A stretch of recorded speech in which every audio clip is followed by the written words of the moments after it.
तो दोस्तों जैसा कि मैंने पिछली वीडियो में आपको बताया था कि एफडी पे आपको मैक्सिमम 1 से 2% ही एक्चुअल इंटरेस्ट मिलता है। तो आप शायद सोच रहे होंगे कि हमारे लिए अच्छा ऑप्शन क्या हुआ जहाँ पे 7-8% एक्चुअल में मिल जाए।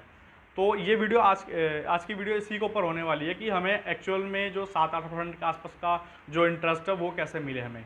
तो चलिए बिना देरी के वीडियो को शुरू करते हैं। तो मैं एफडी के साथ में म्यूचुअल फंड यानी एसआईपी का कंपैरिजन कर दूं इस वीडियो के अंदर, तो साफ साफ आपको अंतर दिख जाएगा कि म्यूचुअल फंड में हम 6-7% के आसपास में इंटरेस्ट हमें मिल जाता है और एफडी के अंदर नहीं मिल पाता। तो चलिए वीडियो को मैं एक एग्जांपल लेता हूँ कि जैसे आपने 1 लाख रुपए के आसपास में 1 साल के अंदर इंटरेस्ट कमाया, तो अगर आप 30% वाले स्लैब में आते हैं तो 30% का पैसा आपका पहले ही टैक्स में जा चुका है, यानी आपके पास में सिर्फ 70,000 रुपये बचे हैं। और एफडी का एवरेज रिटर्न होता है 6 से 7% के आसपास में, हम एवरेज 7% मान लेते हैं इसका एवरेज रिटर्न, जो इंटरेस्ट जो हमें मिलता है बैंक जो देते हैं। और म्यूचुअल फंड का एवरेज हमें मिलता है 15% के आसपास में। तो ये टैक्स कटने के बाद में इसकी दोनों की वैल्यू का लगभग 3% के आसपास में डिक्रीज़ हो जाता है। 2% मिनिमम होता है, यानी 3% के आसपास में हम नॉर्मल इसको ले सकते हैं। 3% का डिक्रीज हो जाता है इसकी इंटरेस्ट की, जो इंटरेस्ट होता है हमारा टैक्स कटने के बाद में।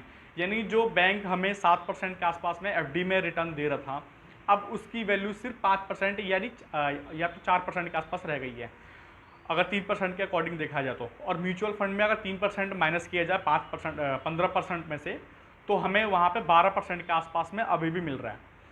और अब हमारा महंगाई दर आ जाता है, यानी भारत का जो इन्फ्लेशन रेट है वो लगभग 6% के आसपास में चल रहा है। यानी अगर कोई प्रोडक्ट की वैल्यू 100 रुपये इस टाइम है और मैं इंटरेस्ट भी अगर 100 रुपये कमाता हूँ बैंक से, तो अगले साल उस प्रोडक्ट की वैल्यू 106 रुपये हो जानी है 6% के अकॉर्डिंग।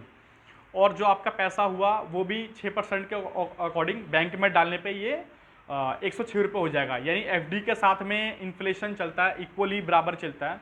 तो आपने एफडी में तो 1% में कमा लिया होगा शायद, और म्यूचुअल फंड में अगर 6% अगर माइनस भी कर देता हूँ मैं, 12% के बाद माइनस कर देता हूँ, तो वहाँ पे हमें 6% फिर भी बच जाते हैं। जबकि म्यूचुअल एफडी के अंदर हमें टैक्स कटने के एवरेज रिटर्न देखा जाए, इसका 5% हुआ था, 4% हुआ था। और इसका 4% के बाद में अगर हम इन्फ्लेशन से इसको कंपैरिजन करें तो हमारा माइनस के 2% के आसपास आ जाता है। यानी इसकी वैल्यू 0 से भी हमारी नीचे जा चुकी है इन्फ्लेशन के अकॉर्डिंग। एफडी के अंदर हम पैसा इन्वेस्टमेंट करते हैं, तो वहीं म्यूचुअल फंड में हम पैसा इन्वेस्टमेंट करते हैं तो हमारा पैसा कम से कम 6% या 7% के आसपास में वहाँ पे हमें इंटरेस्ट मिल जाता है म्यूचुअल फंड से। तो आपके लिए बेस्ट यही होगा कि अपने पैसों को म्यूचुअल फंड में इन्वेस्ट करें, एसआईपी के जरिए इन्वेस्ट करें। और आप हमेशा लार्ज कैप कंपनियों के अंदर, फोकस्ड इक्विटी जो कंपनियाँ होती हैं उनके अंदर ही, हमेशा लार्ज कैप कंपनियों के अंदर म्यूचुअल फंड के अंदर इन्वेस्टमेंट करें। तो वहाँ पे आपको ये होगा कि वो कंपनियाँ जो होती हैं, लार्ज कैप कंपनियाँ होती है, टाटा हो गया या एचडीएफसी हो गया, ये एवरेज इनका चलता है 13-14% के आसपास में। ये उससे ऊपर ही हमें दे देती हैं, 15% 16% तक ये दे देती हैं, रिटर्न दे देती हैं। और इन कंपनियों के अंदर, लार्ज कैप कंपनियों में फ़ायदा ये है कि इनका मैनेजमेंट जो होता है बहुत ज़्यादा स्ट्रॉन्ग होता है, तो इनके नेगेटिव कंपनी के जाने का कोई चांस बनता नहीं है। तो अगर रिस्क की बात किया जाए, एफडी के रिस्क की बात किया जाए और म्यूचुअल फंड का रिस्क की बात किया जाए, तो एफडी में जो रिस्क है वो लो है बहुत, क्योंकि बैंक कभी कोलैप्स होते नहीं है जल्दी, बैंक डूबते नहीं हैं।